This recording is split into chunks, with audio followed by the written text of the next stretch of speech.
그들은 조각목으로 꾀를 짓되 장이 2규빗 반, 광이 1규빗 반, 고가 1규빗 반이 되게 하고 너는 정금으로 그것을 싸되 그 안팎을 싸고 윗가로 돌아가며 금태를 두르며 금고리 넷을 부어 만들어 그 네 발에 달되 이편에 두 고리요 저편에 두 고리며 조각목으로 채를 만들고 금으로 싸고 그 채를 궤 양편 고리에 꿰어서 꾀를 매게 하며 채를 꾀의 고리에 꿰대로 두고 떼어내지 말지며 내가 내게 줄 증거판을 꾀 속에 둘지며.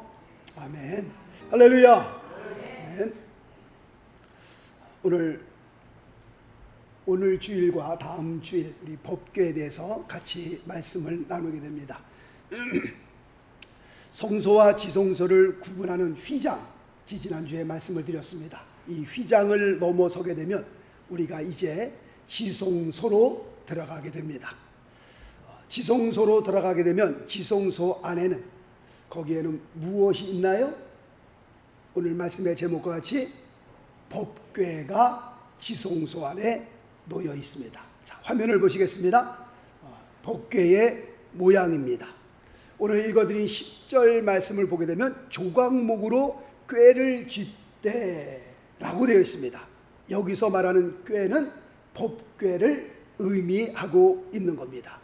법궤는 우리가 성경을 말씀을 통해서 보면 또 다른 말로 증거궤 혹은 언약궤라고 그렇게 기록되어 있습니다.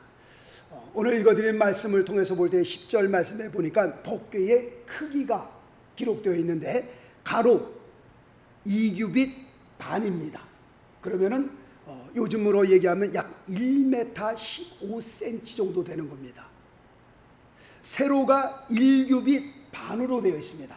그러면 오늘날로 약 70cm 정도 된다라고 보시면 됩니다. 그리고 높이가 1규빗 반이니까 또 약 70cm, 약간 감이 오시죠? 이 법궤의 크기가 가로는 1m 15cm, 세로는 70cm, 그 다음에 높이가 70cm. 이 정도 크기가 되겠구나, 우리가 감이 옵니다. 법궤는 히브리 민족에게 있어서 아주 귀하고 또 중요하게 다루어지는 물건이 됩니다. 이스라엘 백성은 특별히 광야에서는 법궤를 중심으로 살았고 법궤와 더불어 살았습니다. 이스라엘 민족, 히브리 민족이 광야를 지날 때에 법궤를 빼놓고 히브리 민족의 삶을 논할 수 있느냐? 없습니다. 법궤를 빼놓고 히브리 민족의 삶을 절대로 논할 수 없는 겁니다. 왜냐하면 법궤는 곧 그들의 삶 자체였고 법궤는 곧 그들의 생명이었기 때문에 법궤를 빼놓고 광야를 지나는 히브리 민족의 삶을 논할 수 있느냐? 절대로 없다라고 말씀을 드립니다. 법궤와 관련된 히브리 민족의 역사가 성경을 통해서 몇 가지가 있습니다.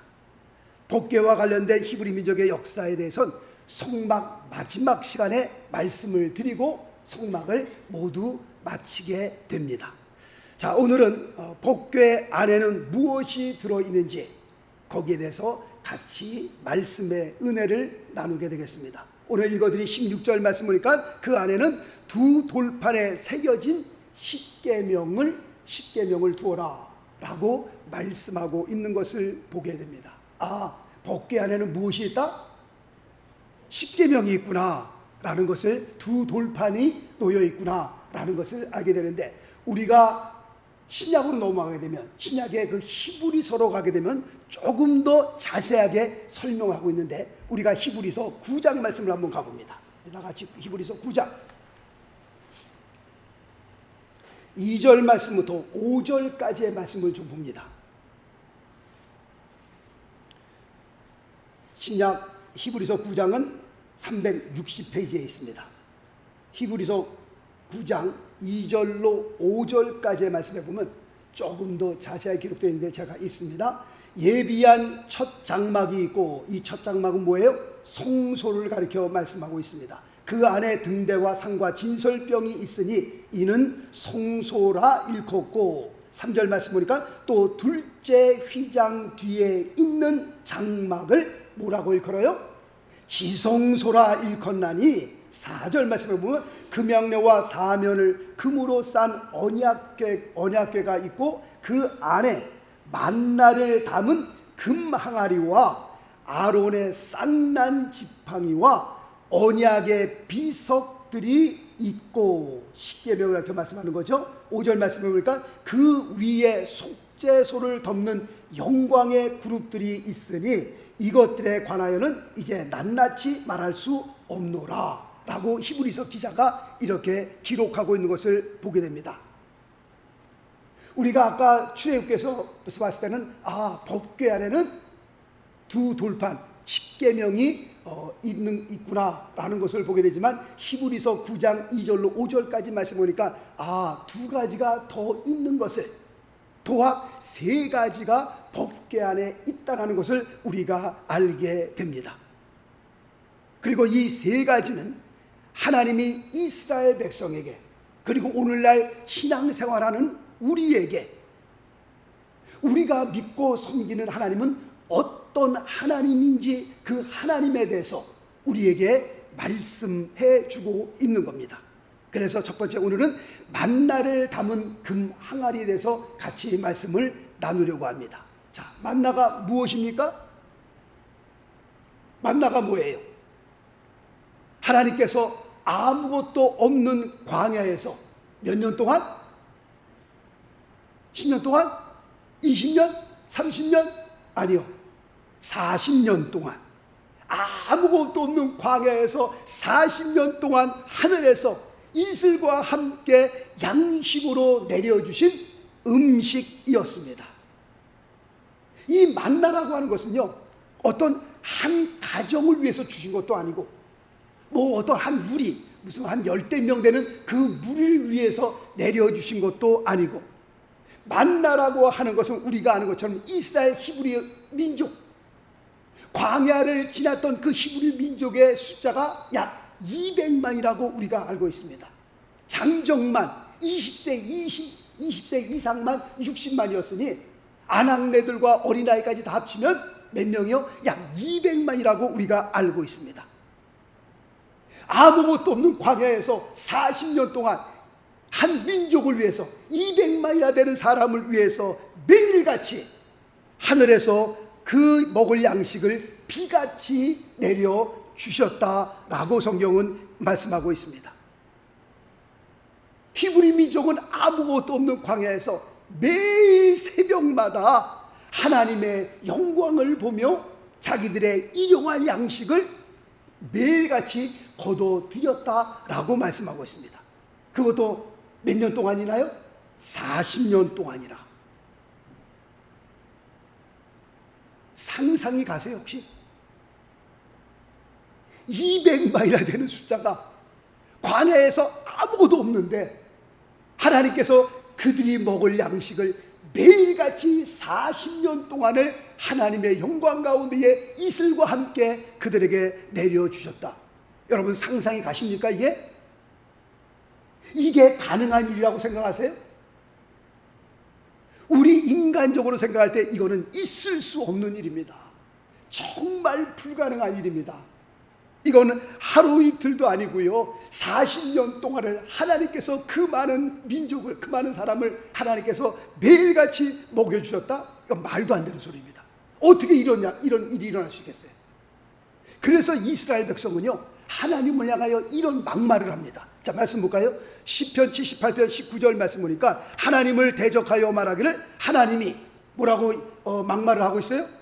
이런 광야에서 능히 식탁을 준비하시랴. 무슨 말씀입니까?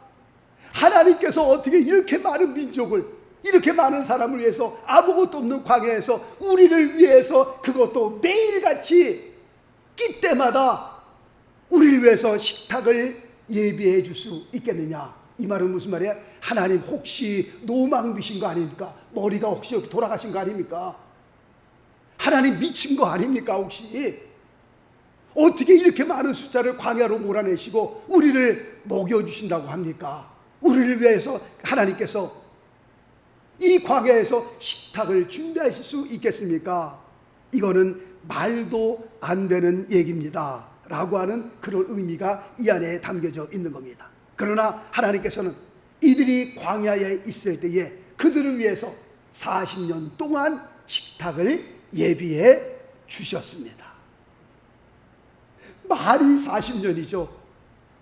40일도 힘들 텐데, 그 많은 사람을 40일 먹이는 것도 힘들 텐데 하나님께서 그들을 40년 동안 먹이셨다고 하는 겁니다. 이거는요 정말 하나님이 아니시면 누구도 어느 누구도 흉내낼 수 없는 그런 사건입니다. 이런 일은 절대로 불가능한 일이라고 저는 확신 있게 말씀드릴 수 있습니다. 모르겠습니다. 혹시 하루 정도면은 가능하지 않을까? 혹시 일주일 정도라면 가능하지 않을까? 아니요, 그것도 불가능한 겁니다. 약 200만이나 되는 사람을 어떻게 한 끼를 위해서, 하루를 위해서 우리가 그들의 양식을 준비할 수 있겠어요? 말도 안 되죠, 이건요. 손님이 오게 되면 한 식구 대접하는 것도 힘든데 200만이나 되는 사람을 어떻게 하루 동안에 그들을 대접할 수 있겠어요? 말도 안 되는 소리죠. 그러나 40년 동안 하루도 빼놓지 않고 하나님께서 그들을 먹이셨다고 하는 겁니다. 어디서요? 광야에서. 아무것도 없는 광야에서 하나님께서 40년 동안 200만이나 되는 사람을 누가 할 수 있겠어요? 과연 이 일을 누가 감당할 수 있겠어요? 하나님이 아니면 도대체 할 수 없는 그런 일이었습니다. 예수님께서 이 세상에서 사역을 하실 때에 이런 말씀을 하셨습니다. 자, 말씀 보겠습니다. 요한복음 6장 51절 말씀 보니까 나는 하늘로서 내려온 산떡이니 사람이 이 떡을 먹으면 영생하리라. 오늘 이 말씀을 보면서 아하, 구약에서는 만나가 있었고 신약에서는 뭐가 있어요? 예수 그리스도가 계시구나 라는 것을 여기서 보게 됩니다. 나는 하늘로서 내려온 산떡이니, 아하, 히브리 민족은 광야에 있을 때 하늘에서 내려주신 만나를 먹었고 신약에 살고 있는 사람은 하늘에서 내려오신 누구를 먹는 거예요? 예수 그리스도의 살을 먹는 겁니다. 그의 피를 마시는 겁니다. 지지난주에 휘장을 통해서 제가 말씀을 드렸잖아요. 주님께서 떡을 떼실 때에 떡을 브로크라고 그랬잖아요. 찢기는 겁니다. 부시는 겁니다. 꺾는 겁니다.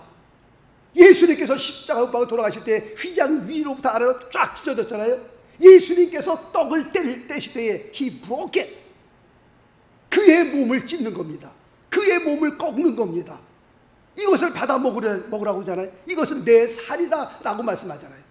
아, 히브리 민족은 광야에 있을 때 위로부터 내려주는 만나를 통해서 그들이 살았고 신약으로 넘어오면서 우리 성도들은 위로부터 내려주시는 하나님의 그 주님 예수 그리스도를 우리가 먹으면서 우리가 영생을 얻는구나. 그분이 우리의 산떡이 되어서 할렐루야, 얼마나 감사한 겁니까? 구약에서는 만나가 있으면 신약으로 넘어오면서 누가 계시는 거예요? 예수 그리스도가 계신 겁니다. 자, 또 말씀 봅니다. 요한복음 1장 1절 태초에 말씀이 계시니라 이 말씀이 하나님과 함께 계셨으니 이 말씀은 곧 누구예요? 하나님이시니라. 그 다음 절 요한복음 1장 14절 말씀이 이제는 뭐가 돼요? 육신이 돼요 우리 가운데 거하심에 우리가 그 영광을 보니 아버지의 독생자의 영광이요 은혜와 진리가 충만하더라. 예수님께서는 내가 하늘로서 내려온 산떡이라고 말씀하고 계십니다. 하늘로서 내려온 이 산떡은 다시 말씀드리면 말씀이 육신이 되어 내려오신 분이다 라고 말씀을 드리는 겁니다. 그리고 이 말씀이 곧 하나님이셨음을 성경은 우리에게 말씀하고 있는 겁니다. 이 말씀을 다시 설명을 드린다면 하늘에서 내려온 산떡은 바로 누구셨어요? 하나님이셨습니다. 그러므로 이 떡을 먹는 자는 영생을 얻으리라 라고 말씀하고 있는 겁니다.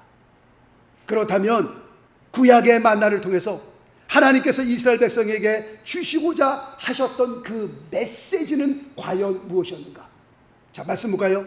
신명기 8장 3절 말씀 보니까 내 열조도 알지 못하던 만나를 내게 먹이신 것은 아브라함도 몰랐어요. 이건요. 이삭도 몰랐고요. 야곱도 만나 몰랐습니다. 그들이요. 그러나 광야를 지나는 그 히브리 민족 이스라엘 백성에게 열조도 알지 못하던 그 만나를 너에게 먹이신 것은 이제 설명하잖아요. 왜 만나를 먹여주셨는가 하니까 사람이 떡으로만 사는 것이 아니요 여호와의 입에서 나오는 모든 말씀으로 사는 줄을 너로 알게 하려 하심이니라. 아하, 하나님께서 이스라엘 민족에게 광야를 지날 때에 만나를 내려주셨던 것은 그 만나를 내려주신 목적은 너희 배만 채우라고 주신 것이 아니었습니다. 매일 새벽마다 그 하나님의 영광, 주의 영광을 보며 그들이 만나를 거둬들였잖아요. 그것은 그 만나를 먹으면서 배만 뚱뚱 그냥 막 배불리라고 주신 것이 아니라 하나님께서 만나를 주셨던 그 목적은 그것이 아니라 하늘에서 비같이 내려주신 그 만나를 받아 먹으면서 첫 번째 하나님의 은혜를 생각할 줄 알고, 아무것도 없는 광야에서 하나님께서 내게 이렇게 음식을 내려주시니 누구를 생각할 줄 알아야 돼요? 하나님을 생각할 줄 알아야 돼요. 이것은 하나님의 은혜구나. 하나님의 은혜를 생각할 줄 알아야 되고, 두 번째는 또 만나와 함께 하나님의 말씀을 같이 먹었어야 했습니다. 이것이 하나님께서 원하셨던 거예요. 매일처럼 이스라엘 백성에게 만나를 내려주신 목적입니다. 하나님의 은혜를 잊지 말고 또한 이 만나와 함께 하나님의 말씀을, 사람이 떡으로만 사는 것이 아니라 하나님의 입에서 나오는 모든 말씀으로 살라고 이렇게 만나를 내려주시구나. 이 두 가지 목적을 하나님께서 가지고 계셨습니다. 그런데 만나에 대한 이스라엘 백성의 반응은 틀렸습니다. 말씀 볼까요? 민수기서 21장 5절 말씀 보니까 히브리 민족들이 이런 말을 합니다. 우리 마음이 이 박한 식물을 싫어하노라. 이 박한 식물, 무슨 말인지 몰랐고 영어를 찾아봤습니다. 영어를 찾아가 보니까는 박한 식물이라는 것이 this miserable food이라고 되어 있어요. miserable. 다시 말씀드리면 형편없는 음식, 아니면 비참한 음식. 제가 이렇게 해석을 해봤습니다. 그냥 이렇게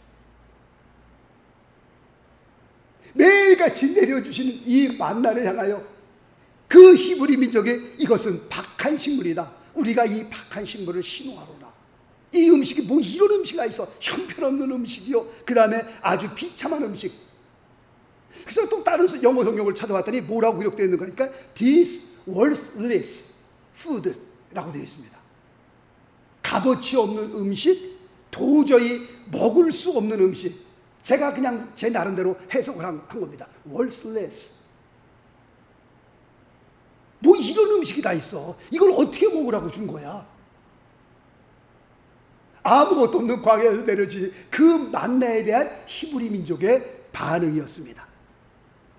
이렇게 감사치 못하는 그 민족을 향하여, 그 백성을 향하여 그 다음 절 그 사건을 보니까요, 하나님께서 불뱀을 보내주셨더라고요.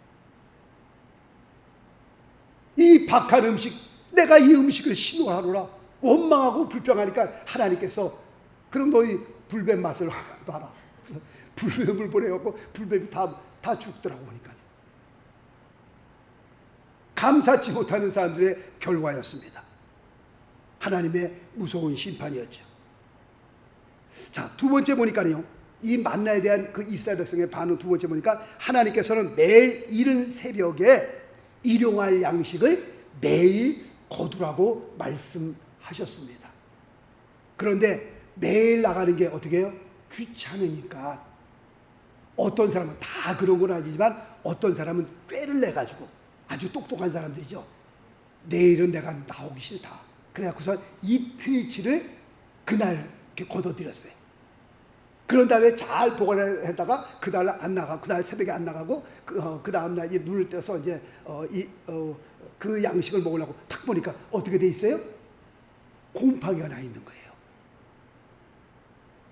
하루 딱 지나니까는 그 다음 날 먹으려고 보니까 하나님께서 내일 그 만나를 거둬라 라고 말씀하셨는데도 꾀를 내어서 이틀치를 거둔 사람이 그 다음 날 먹으려고 보니까는 곰팡이 나서 못 먹게 되어 있었습니다. 그런데 하나님께서는요, 6일째 되는 날에는 갑절로 만나를 거둬들여라 라고 말씀하고 있습니다. 왜 그런 겁니까? 그 다음 날은 안식일이기 때문에. 안식일은 어떤 날이에요? 일하지 않고 하나님을 예배하며 우리의 육신도 쉬는 날입니다. 하나님을 섬기며 하나님을 예배하며 육신도 쉬는 날, 안식일 전날은 2배로 거둬들여라. 그래서 2배로 거둬들입니다. 그리고 오늘 먹고 이제 안식일 날 또 먹으려고 딱 보니까 곰팡이가 났어, 안 났어요? 안 났더라고 보니까요. 안식일 날에는 만나에 곰팡이가 없더라고 보니까요. 그래서 안식일에도 만나를 잘 먹을 수 있었습니다. 지금 이 사건을 보면서 하나님께서 이스라엘 민족을 향하여 내가 너희의 하나님됨을, 나는 아브라함의 하나님이요 이삭의 하나님이요 야곱의 하나님이다, 나는 전능한 하나님이라, 하나님이 하나님 되심을 하나님께서 그들에게 알게 하기 위해서 그렇게 해 주셨다라고 저는 믿는 겁니다. 지금 이 일이 40년 동안 계속 반복되는 겁니다. 참으로 희한하지 않습니까? 하나님의 살아계신 하나님의 역사가 우리의 삶 가운데 느껴지잖아요. 어떻게 이 일이 40년 동안 이렇게 한결같이 반복될 수 있을까? 하나님이 아니면 이거는 도저히 누구도 흉내낼 수 없는 그런 일입니다. 하나님께서는 왜 만나를 금 항아리에 담아 법궤 안에 놓으라고 하신 겁니까? 여기에는 중요한 사실이 있습니다. 첫 번째는 아무것도 없는 광야에서 40년 동안 만나를 내려주신 그것은 전적으로 하나님을 기억하라 함이었습니다. 누구를 기억해요? 하나님을 기억하라는 겁니다. 두 번째로는 40년 동안 그렇게 한결같이 베풀어 주신 하나님의 은혜를 잊지 말고 기억하라 라고 하는 의미가 그 만나 안에 담겨져 있는 겁니다. 말씀을 드린 것처럼 40년 동안 이게 말이 되냔 말이에요. 4일도 힘든데 4개월도 힘든데 하나님께서 이스라엘 백성을 광야를 지나는 동안 40년 동안 한결같이, 어느 날은 새벽에 나가보니까 만나가 없네? 하나님 죽으셨나 보다. 오늘은 만나가 꽝이네? 그런 적이 한 번도 없었다니까요. 예수 그리스도는 어제나 오늘이나 영원토록 어떻게 해요? 동일하신 분. 할렐루야. 나가보면 어김없이 새벽마다 나가면 하나님께서 만나를 내려주셨습니다. 그 하나님이 어떤 하나님이에요? 전능하신 하나님. 하나님께서 이스라엘 백성을 출애굽시키시고 이런 광야에서, 아무것도 없는 광야에서 우리를 위하여 식탁을 예비할 수 있으시랴 예비하셨습니다. 한결같이 40년 동안 그들을 위해서 광야에서 하나님께서 식탁을 예비해 주신 그 전능하신 하나님, 그 하나님을 기억하려는 겁니다. 우리가 믿고 섬기는 하나님, 죽은 자의 하나님이 아니요 살아계신 하나님, 역사를 주관하시며 우리의 생사화복을 붙들고 계신 하나님, 그 전능하신 하나님을 믿으려는 겁니다. 기억하려는 겁니다. 두 번째로는 40년 동안 그렇게 한결같이 은혜를 베풀어 주신 하나님의 은혜를 잊지 말고 기억하라는 겁니다. 자, 말씀 볼까요? 신명기 8장 2절 말씀해 보니까 내 하나님 여호와께서 이 40년 동안에 너로 광야의 길을 걷게 하신 것을 어떻게 해요? 기억하라. 이 기억하라라고 하는 그 말씀의 의미가 이 안에 있는 겁니다. 뭘 기억해요? 전능하신 하나님을 기억하고요. 어떤 신이 이렇게 하나님을 흉내낼 수 있어요? 없습니다. 전능하신 하나님을 기억하고요, 내게 베풀어 주신 그 하나님의 은혜를 잊지 말고 기억하라는 겁니다. 너희가 광야 이 40년 동안 지난 이 일을 너희가 잊어서는 안 된다는 겁니다. 너희가 꼭 기억하라는 겁니다. 출애굽기 17장에 보면요, 이스라엘 민족과 아말렉 두 사이에서 전쟁이 일어나게 됩니다.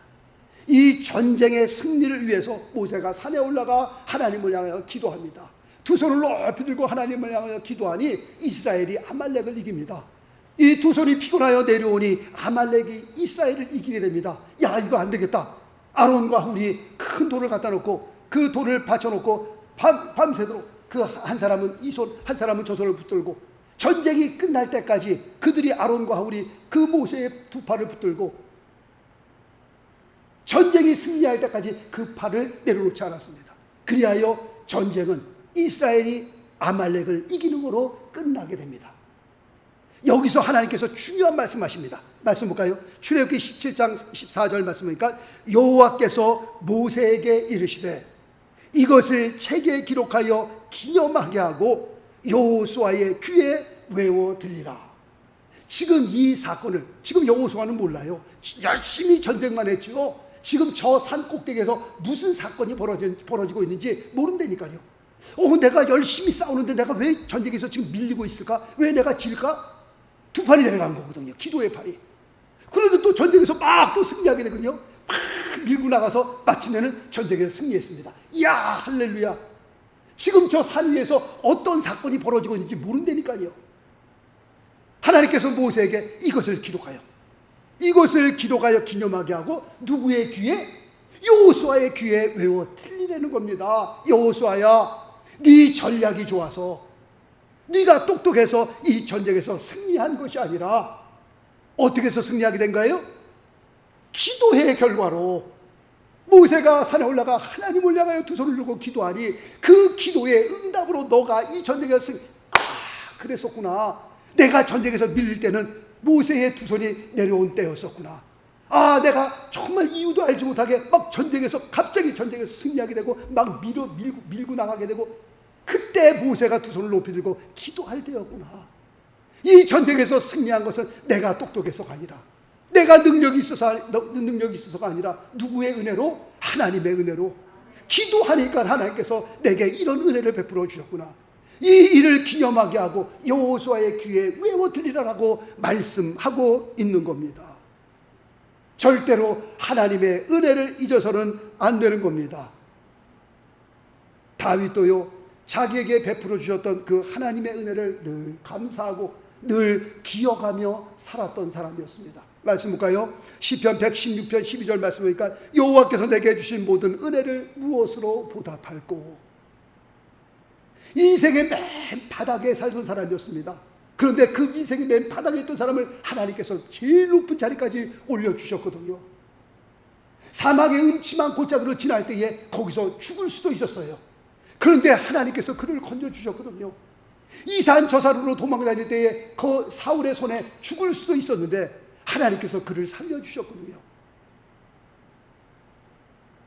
다윗은 자기 인생에서 그 어려운 순간, 그 죽음의 순간, 생사가 왔다 갔다 하는 그 순간이 여러 번 있었는데 자기의 인생을 쭉 살아오면서 뒤를 돌아보니까 다 하나님의 은혜였어요.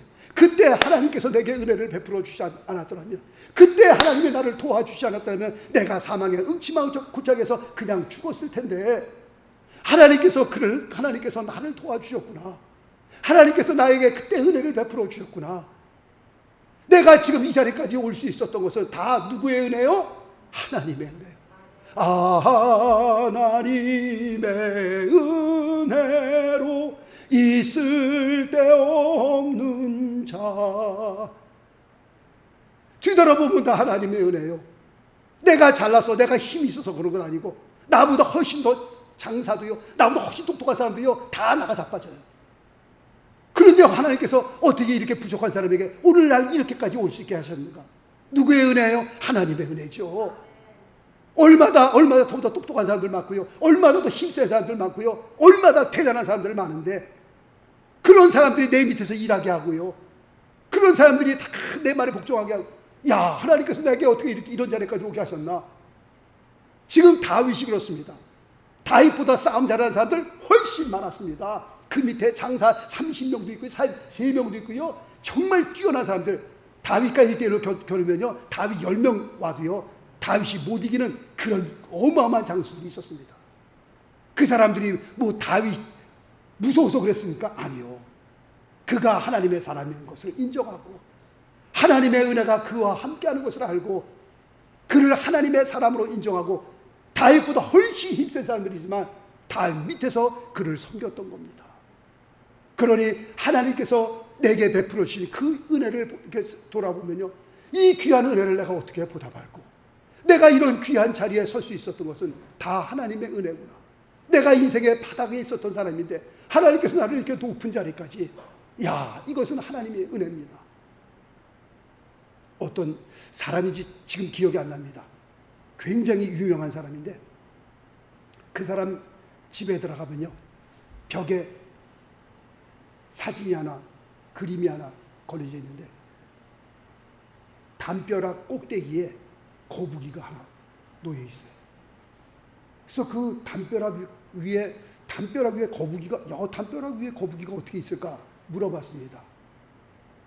어떻게 이런 그림이 담벼락 위에 거북이가 올려져 있습니까? 물어봤더니 그 사람이 이런 얘기를 합니다. 거북이가 혼자 힘으로 담벼락 위에 올라갈 수 있습니까? 없지요. 담벼락 어떻게 올라갑니까? 담벼락 위에 있는 거북이를 보면서 늘 자기 자신을 본대. 나는 저 위에 올라갈 수 있는 사람이 아닌데 하나님께서 나를 이런 높은 자리에 올리신 것은 다 누구의 은혜예요? 하나님의 은혜예요. 하나님께서 나를 들어 여기다 올려주신 거다. 자기는 그 그림을 보면서 항상 자기를 생각한다고 합니다.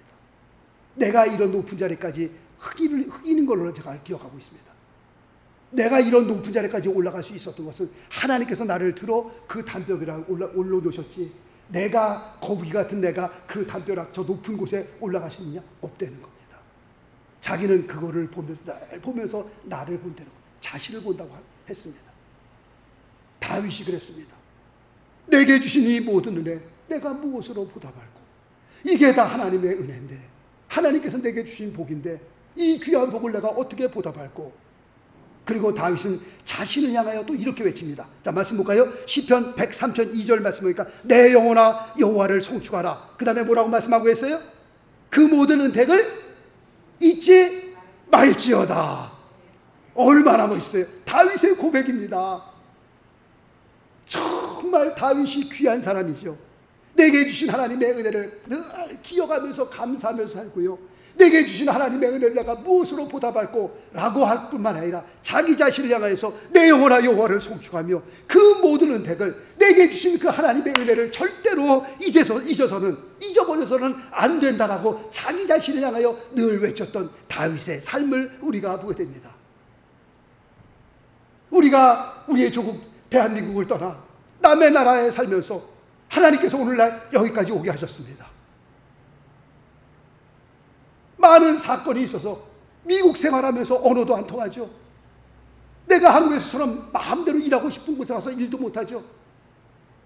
정말 알게 모르게 남들 모르게 뒤에서 눈물을 흘리면서 어렵게 힘들게 살았던 우리의 모습들을 바라보지만, 그럼에도 불구하고 하나님께서 오늘날 여기까지 올 수 있게 하신 것은 다 누구의 덕택이에요?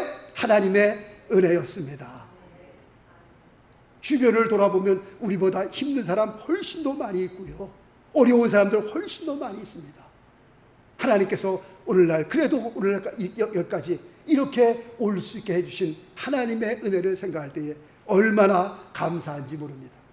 앞으로 늘 말씀을 드리잖아요. 10년을 더 살지, 20년을 더 살지, 30년을 더 살지, 우리의 인생 아무도 한 치 앞을 내다볼 수 없는 겁니다. 하나님이 오시라고 하면 다 가는 겁니다. 저희 아버님이 66세에 돌아가셨어요. 그럼 저희 아버님처럼 제가 66세, 67세 돌아간다면, 죽는다면 앞으로 제 삶은 2, 3년 남았어요. 저희 장인 어른께서 77세에 돌아가셨어요. 그러면 저희 장인처럼 제가 77세에 죽는다 그러면 지금 한 12, 3년, 한 몇 년 남았어요. 그러면 12, 3년 후딱 가는 겁니다. 후딱 가는 거예요. 저희 어머님이 90세에 돌아가셨어요. 그러면 90세에 돌아갔으면 내가 90세에 죽는다고 치면 20몇 년 남은 거예요. 20몇 년 금세 갑니다, 여러분들. 그게 뭐 굉장히 길 것 같아요?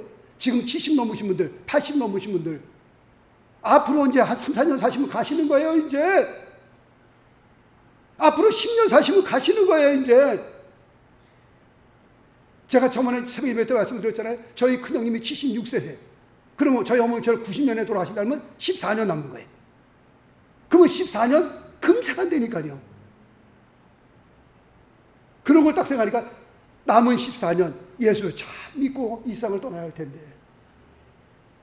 예수 잘 믿어야 되는데, 이렇게 물에 물 탄들, 술에 술 탄들 예수를 믿는 건지 안 믿는 건지 이렇게 살다가 우리가 주님 앞에 서면 되겠는가? 지난 주일날 어느 침례교회 가서 예배를 드렸어요. 열심히들 찬양하시더라고요. 예배 드리는 그 모습 가운데서 오늘도 오면서 그 침례교회 얘기하면서 왔어요. 그 교회 침례교회 목사님도 열심히 하시고 교우 전체가 열심히 예배 드리는 모습을 보면서 너무 좋다고 생각이 들었어요. 그때 지난주에 예배 드렸던 그 모습이 떠오르더라고요. 앞으로 10년 후에는 우리가 주님 나라 갈 텐데 15년 후면 다 주님 앞에 설 텐데 30년 후에 우리 아무도 없어요. 여기에 지금 이제 30년 후에는. 그러면 20, 30년 후딱 지나가는 겁니다. 그럼 남은 세계 내가 어떻게 주님을 섬기게 됩니까? 한평생 우리가 다윗처럼 감사하면서 하나님께서 내게 베풀어 주시는 은혜에 감사하면서 그 은혜를 잊지 않고 전능하신 하나님을 바라보며 우리 모두가 예수 열심히 믿고 주님 열심히 섬기다가 주님 오실 때에 정말 감사함으로 우리 모두가 이 세상을 떠날 수 있게 되시길 예수 그리스도 이름으로 축원합니다. 기도하겠습니다.